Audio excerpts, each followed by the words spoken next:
نحمده ونصلي على رسوله الكريم أما بعد فأعوذ بالله من الشيطان الرجيم بسم الله الرحمن الرحيم أيحسب الإنسان أن يترك سدى ألم يكن نطفة من مني يمنى ثم كان علقة فخلق فسوى فجعل منه الزوجين الذكر والأنثى أليس ذلك بقادر على أن يحيي الموتى أيحسب الإنسان کیا سمجھ رکھا ہے انسان نے ان یترک سدی کہ وہ یوں ہی چھوڑ دیا جائے گا بیکار الم یکن نطفۃ من منی یمنی کیا نہ تھا وہ نطفہ منی سے جو ٹپکایا گیا ثم کان علقۃ پھر وہ جمع ہوا خون تھا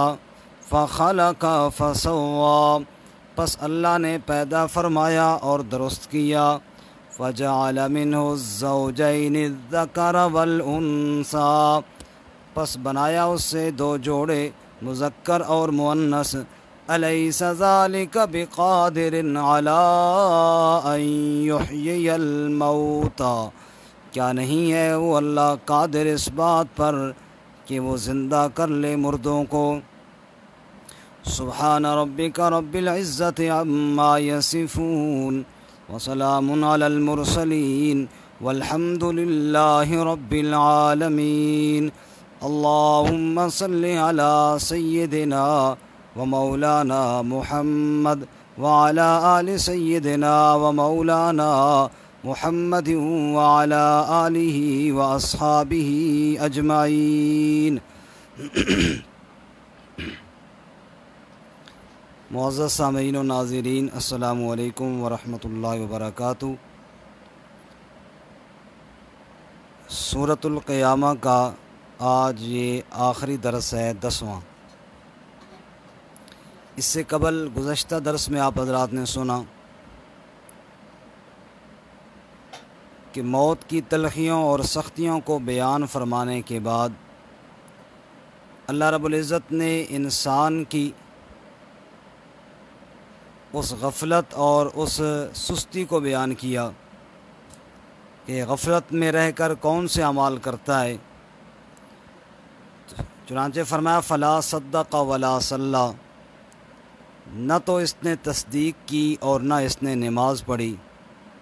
ولکن کذب وتولی، اور اس نے جھٹلایا اور منہ موڑا، ثم ذهب الی اہلہ یتمطیٰ، پھر اہل خانہ کی طرف اتراتا ہوا گیا۔ آگے 4 بار اللہ نے فرمایا اس پر افسوس ہے۔ آج کے سبق میں اس غافل انسان کو تنبیہ کرتے ہوئے اللہ تعالیٰ نے غفلت سے بیدار فرمایا اور بتایا کہ انسان تیری تخلیق کا یقیناً کوئی نہ کوئی مقصد ہے، تو بلا مقصد نہیں پیدا کیا گیا۔ جس اللہ تعالیٰ نے تجھے پیدا کیا ہے اس اللہ تعالیٰ نے ضرور کسی مقصد کے لیے بنایا ہے۔ چنانچہ ارشاد باری تعالیٰ ہے ایحسب الانسان ان یترک سدی، کیا انسان نے یہ گمان کیا، کیا انسان نے یہ سمجھ لیا کہ ان یترک سدی کہ وہ مہمل، بیکار، بے فائدہ یوں ہی چھوڑ دیا جائے گا؟ یعنی اللہ تعالیٰ نے انسان کو اگر پیدا کیا تو اس کا کوئی مقصد نہیں، نعوذ باللہ، اور فضول طور پر اللہ تعالیٰ نے اس کو بنا دیا۔ تو میرے معزز سامعین و ناظرین، قرآن کریم میں اللہ تعالیٰ نے انسان کو جو شرف اور عزت عطا فرمائی ہے اور اس کا تذکرہ فرمایا ہے، اس کے اللہ تعالیٰ نے ضرور کوئی مقاصد ہیں۔ اللہ تعالیٰ انسان کی عظمت کو بیان کرتے ہوئے فرماتے ہیں والتین والزیتون وطور سینین وہذا البلد الامین لقد خلقنا الانسان فی احسن تقویم۔ قسمیں کھا کھا کے اللہ فرماتے ہیں انسان کو میں نے بڑا خوبصورت کر کے بنایا۔ کہیں اللہ فرماتے ہیں وَلَقَدْ كَرَّمْنَا بَنِي آدَمَ وَحَمَلْنَاهُمْ فِي الْبَرِّ وَالْبَحْرِ وَرَزَقْنَاهُمْ مِنَ الطَّيِّبَاتِ وَفَضَّلْنَاهُمْ عَلَى كَثِيرٍ مِّمَّنْ خَلَقْنَا تَفْضِيلًا۔ ہم نے آدم کے بیٹے پر خصوصی کرم کیا، ہم نے خشکی اور سمندروں میں اس کو سواریاں عطا کیں اور ہم نے اس کو سرداریاں عطا کیں اور ہم نے اس کو اپنی مخلوق پر فضیلت عطا فرمائی۔ سوال یہ پیدا ہوتا ہے کہ انسان کو اتنے درجات سے اللہ نے نوازا، اتنے القابات سے نوازا، اور انسان کو اللہ تعالیٰ نے بڑا شرف عطا فرمایا، کیا یہی کھانا پینا اور یہی دنیا کے کام دھندے کرنا اور پھر دنیا کو چھوڑ کر چلے جانا صرف اتنی ہی بات تھی؟ تو پھر جانوروں کو یہ شرف کیوں نہ ملا، انسان کو یہ شرف کیوں ملا؟ اللہ تعالیٰ قرآن پاک میں اس کا جواب دیتے ہیں کہ صرف انسان کو اس ظاہری حلیے اور ڈھانچے کی وجہ سے یہ شرف نہیں ملا، بلکہ انسان کو اس کردار اور اس ذمہ داری کی وجہ سے یہ شرف ملا ہے۔ اگر وہ اس کو نبھائے گا تو اولئک ہم خیر البریہ، یہ ساری مخلوق میں افضل اور بہتر ہوگا، اور اگر اس ذمہ داری کو یہ نہ نبھائے گا اور غفلت اور سستی کرے گا تو پھر اولئک ہم شر البریہ، یہ مخلوق میں سب سے گر جائے گا اور سب سے نیچے چلا جائے گا۔ اور ذمہ داری اور حقوق سے غافل انسان کا تذکرہ کرتے ہوئے اللہ فرماتے ہیں اولئک کالانعام بل ہم اضل، کہ یہ لوگ جانوروں کی طرح ہیں، بلکہ جانوروں سے بھی زیادہ گرے ہوئی ہیں، ان سے بھی زیادہ بدتر ہیں۔ اور ایک مقام پر اللہ ایک بدبخت کی مثال دیتے ہوئے فرماتے فَمَثَلُهُ كَمَثَلِ الْكَلْبِ، کہ اس کی مثال کتے کی طرح ہے۔ کلب کتے کو کہتے ہیں۔ ان تحمل علیہ یلہث او تترکہ یلہث، جیسے کتا ہر وقت ہانپتا ہے اور زبان باہر نکالتا ہے، اللہ فرماتے ہیں میری آیات کے مقابلے میں اور میری آیات کو ٹھکرا کر دنیاوی چیزوں کے پیچھے پڑنے والا وہ اللہ کی نگاہوں میں اس کتے سے بھی زیادہ گرا ہوا ہے۔ تو انسانیت کا جو شرف ہے وہ اس کے اوپر ذمہ داریاں جو اللہ نے ڈالی ہیں ان کو نبھانے کی وجہ سے ہے، ورنہ ہاتھ پاؤں اور ان اعضاء کی وجہ سے کوئی شرف نہیں ہے۔ قرآن کے دوسرے مقام پر اللہ تعالیٰ یوں فرماتے ہیں اس غافل انسان کو بیدار کرتے ہوئے اپنی ذمہ داریوں کی طرف توجہ دلاتے ہوئے ارشاد فرماتے ہیں، فرمایا اِنَّا عَرَضْنَا الْأَمَانَةَ عَلَى السَّمَاوَاتِ وَالْأَرْضِ وَالْجِبَالِ فَأَبَيْنَ أَن يَحْمِلْنَهَا وَأَشْفَقْنَ مِنْهَا وَحَمَلَهَا الْإِنسَانُ إِنَّهُ كَانَ ظَلُومًا جَهُولًا۔ اللہ کریم ارشاد فرماتے ہیں اے انسان، تجھے جو شرف ملا، تجھے جو عزت اور شان ملی، یہ اس وجہ سے صرف نہیں کہ تم فلاں کا بیٹا ہے، یہ صرف اس وجہ سے نہیں کہ جناب تیرے کھانے کے انداز بڑے نرالے ہیں، رہنے سہنے کے ڈھنگ بڑے عجیب ہیں، بلکہ اِنَّا عَرَضْنَا الْأَمَانَةَ عَلَى السَّمَاوَاتِ وَالْأَرْضِ وَالْجِبَالِ فَأَبَيْنَ أَن يَحْمِلْنَهَا وَأَشْفَقْنَ مِنْهَا وَحَمَلَهَا الْإِنسَانُ، ہم نے اپنا حکم مکلف بننے والا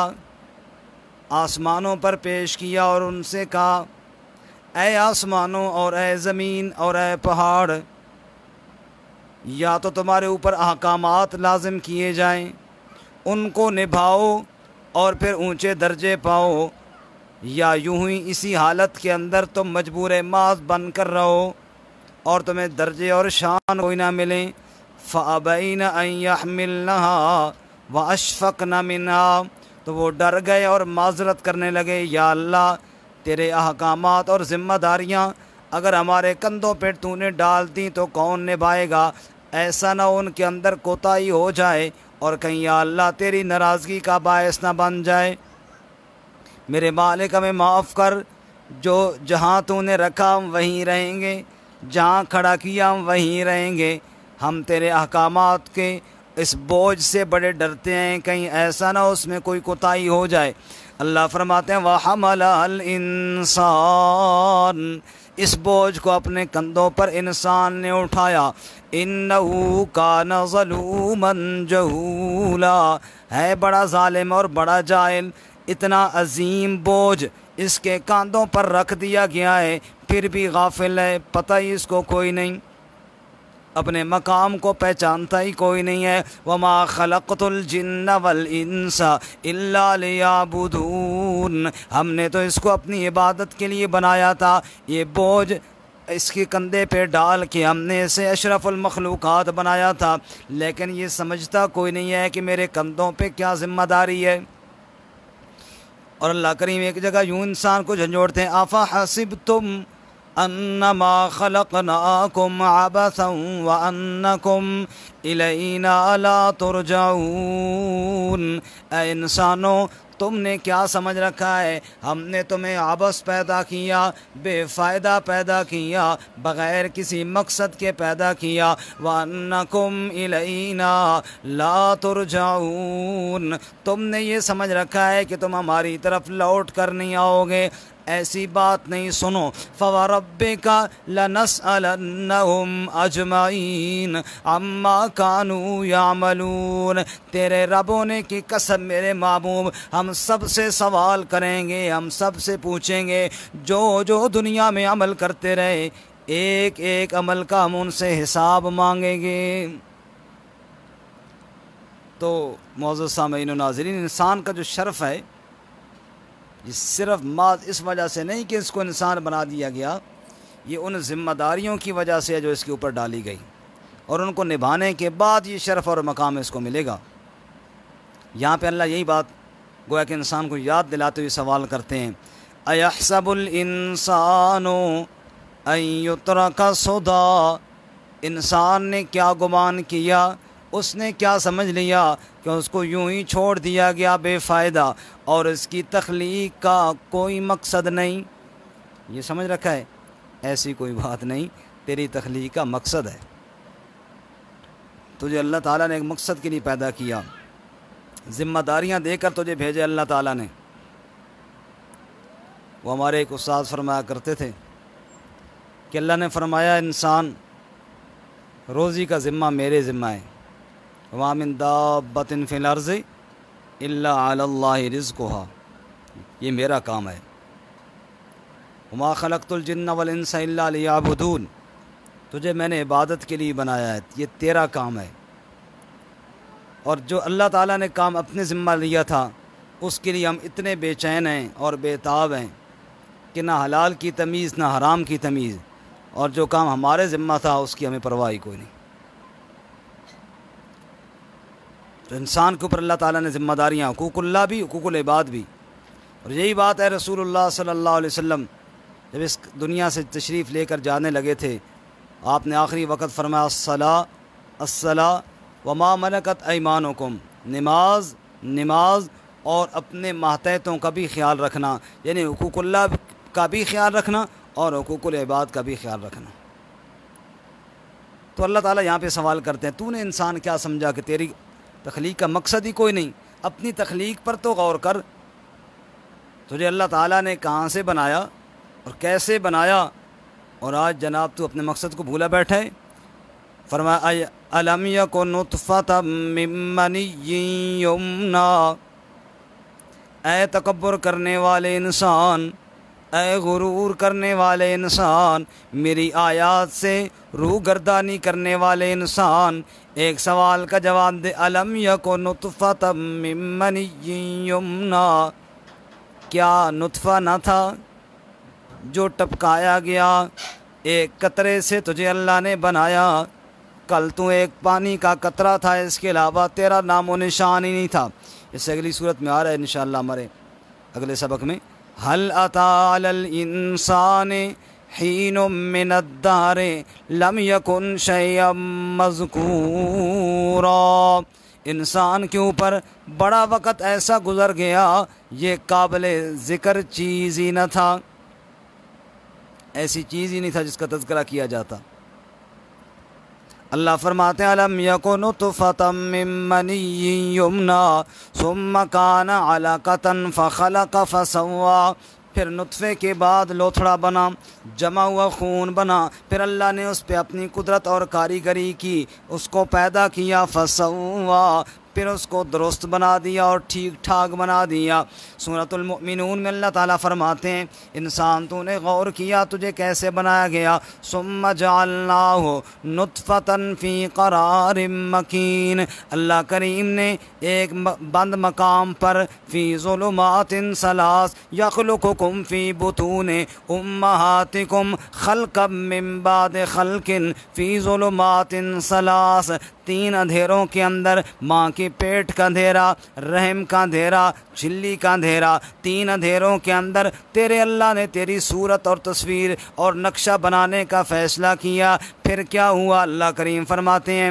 ثم خلقنا النطفۃ علقہ، پھر پہلے نطفہ تھا پھر اس کا لوتھڑا بنا دیا، فخلقنا العلقۃ مضغہ، پھر لوتھڑے کی بوٹی بنائی، فخلقنا المضغۃ عظاما، پھر بوٹی کی ہڈی بنائی، فکسونا العظام لحما، پھر اس کے اوپر گوشت چڑھایا، ثم انشأناہ خلقا آخر، پھر میں نے اپنی قدرت کا روح اس میں پھونکا، نقش و نگار بنا دیے، ہاتھ بن گئے، پاؤں بن گئے، تیرے اعضاء بن گئے، فتبارک اللہ احسن الخالقین،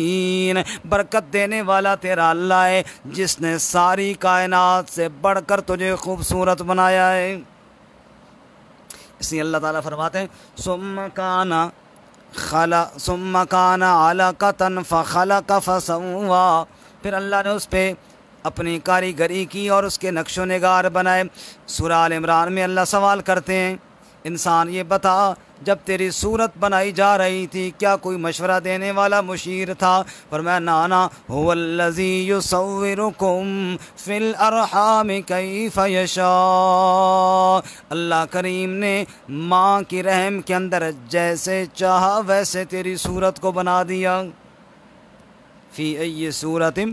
ما شاء رکبک، جس صورت میں چاہا تیرے اللہ نے اسی صورت میں تجھے جوڑ دیا اور بنا ڈالا۔ مٹی کو لو نطفہ ہویوں، پھر جونکتے جونکو بوٹی،